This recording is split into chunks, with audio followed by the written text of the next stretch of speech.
I welcome you into my home. Come now. I don't mean that though. If something's here, I don't mean that. I'm like so on edge. Like this is like the worst thing I could say at this moment. I'm so sweaty.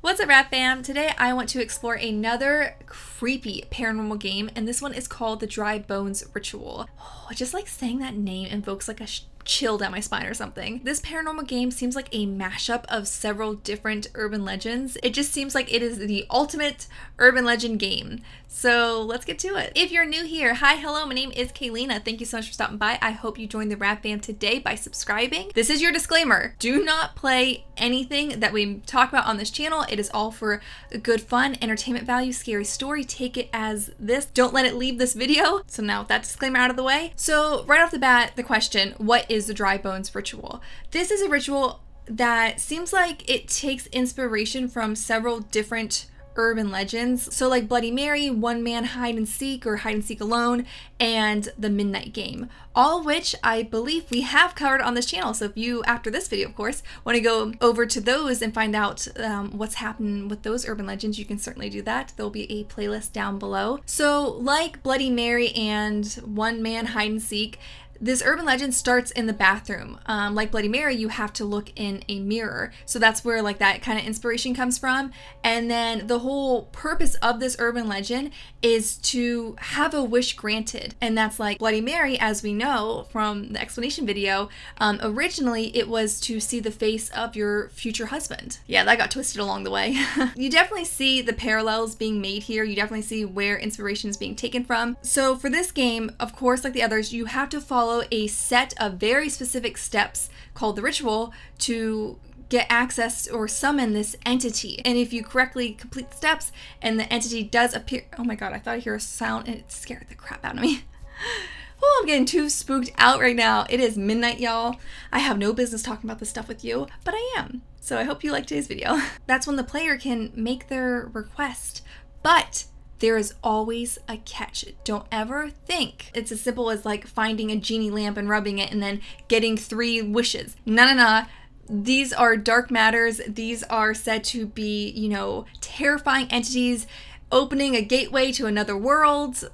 Just a lot of creepiness that can happen. Be careful what you wish for at the end of the day, because if you don't word it exactly right, or if the entity is not feeling like what you asked is on the same level of what you're giving, you can be cursed. Bad things can happen. The entity can use the gateway that you opened again in the future without your knowledge. It's a lot of spooky bad stuff. So like, save yourself the trouble and just like don't. Again though, this is according to urban legends, so take it as you will. Let's now move on to the actual steps of it and what is needed to complete it. Though you're not gonna play it, just for entertainment. I feel like I just need to always just keep constantly saying it, because I see the comments y'all leave, the ones saying, I'm gonna play this now. I'm watching you, okay? And as always, for this portion of these videos, I do use a website, though there's different variations across the web. This is an urban legend game that has been traced back, I think, to No Sleep from 2013 or 2014. And as always, whenever I do this, I leave a link down in the description below so that you can go explore the website yourself, see where it's coming from, and, you know, read up on it later if you want to be all terrified at 3 a.m. So like I said in the beginning, this is a game that has a lot of similarities to other urban legend games. You're going to see that when I start reading off like the requirements and the actual steps. There can only be one single player playing this game at a time. That's very common, I feel like, with a lot of the urban legend games we've covered so far. The player is going to have to play it and set it up in the bathroom with a mirror. Now the mirror over the sink is typically what people would use like in Bloody Mary, but you can also use a hand mirror, which again, old school Bloody Mary, that was used. Now there's going to have to be a light source, and that's going to be matches. Now this website makes sure to say that it's not a lighter or a candle, so it has to be an actual match. And then something to keep track of the time. Now that's something unique. I feel like I haven't noticed that being said in other games. And now that's all that is needed, and that's very simple. I mean, the last paranormal game we just covered was very complicated.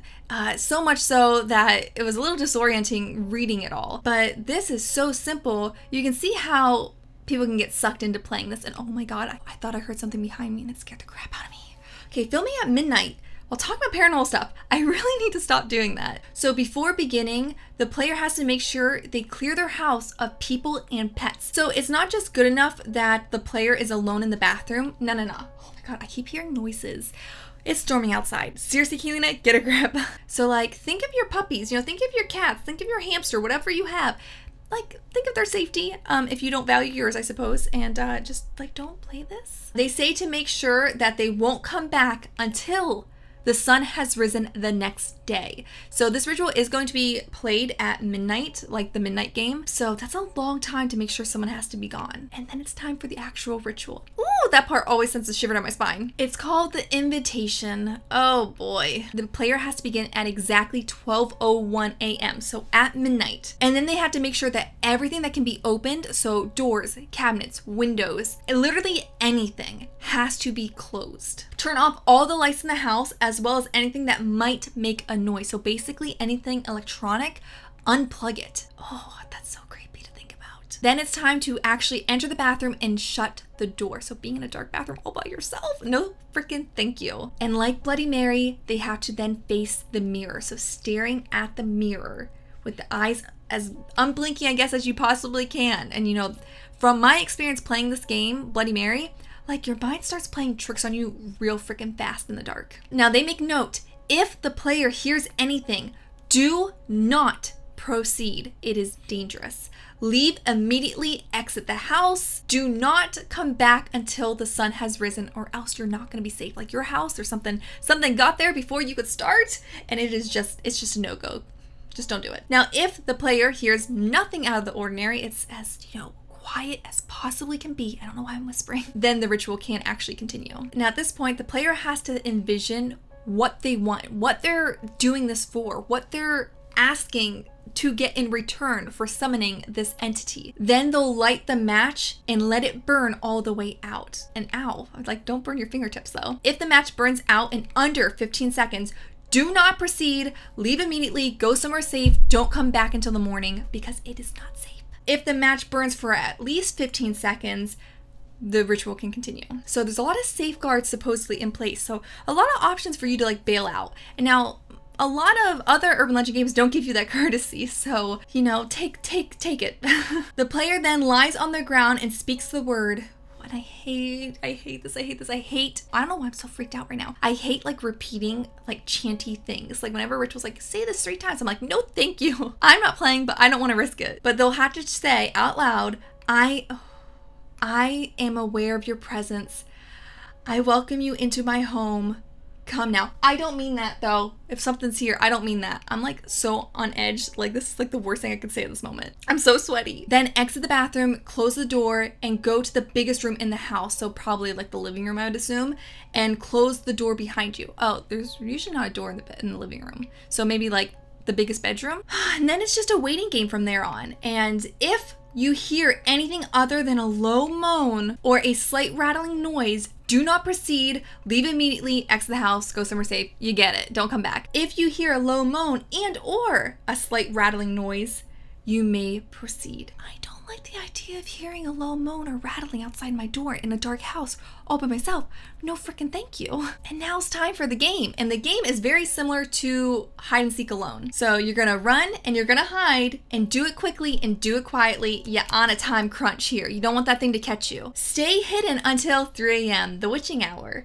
This is not as easy as it sounds though, so don't be fooled to think like you're playing like hide and seek with someone that's not actually caring to find you. No, they're taking this seriously. They want to find you. So pick a great hide and spot, I suppose. I mean, this ritual only takes like a couple minutes, so like that's 3 hours of hiding all by yourself in the dark. Oh my God, that sounds awful. Do not let him see you. Do not let him near you. Do not let him catch you. I'll try. If you are so fortunate to make it to 3 a.m. without being caught, now it's time to bid the farewell. At 3 a.m., the witching hour, return to the biggest room in the house. Close the door behind you and speak the following words. I don't want to. Thank you for playing, but you must leave now. You are no longer welcome.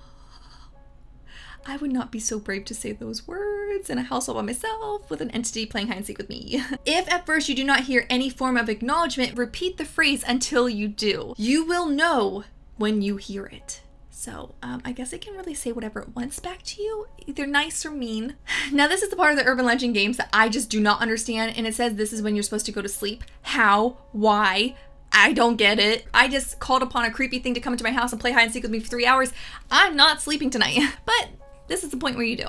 Then it says, when you awaken the next morning, return to your everyday life like everything is fine. Like you didn't just summon an entity into your house to grant you a wish. And it says your wish will be granted and it should be soon. So there's no exact time frame, but it just says be on the lookout for it. And it says, whatever you do, make sure you never play this game ever again. So don't get greedy.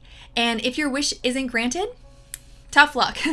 The thing just, I guess, didn't think you were worthy of what you wished for, or it was too hard to do, or maybe you just didn't envision it hard enough. But basically, tough luck. Don't do it again. Don't get greedy. Don't test your luck. Now, while that is the actual ritual itself, there is a few notes concerning like what you ask for that this website includes, so I think it's important that we go over that too. Your wish should be something that is realistically attainable. If you ask for something that defies the laws of physics, for example, that probably won't actually be granted, so like don't even bother. And then it says your wish should not involve bringing harm unto another person. So don't be evil, y'all, because if you go ahead and ignore this and do ask for something of that nature, he may decide that the price of the wish is steeper than the one you already paid, and he's not in the habit of letting debts go unpaid.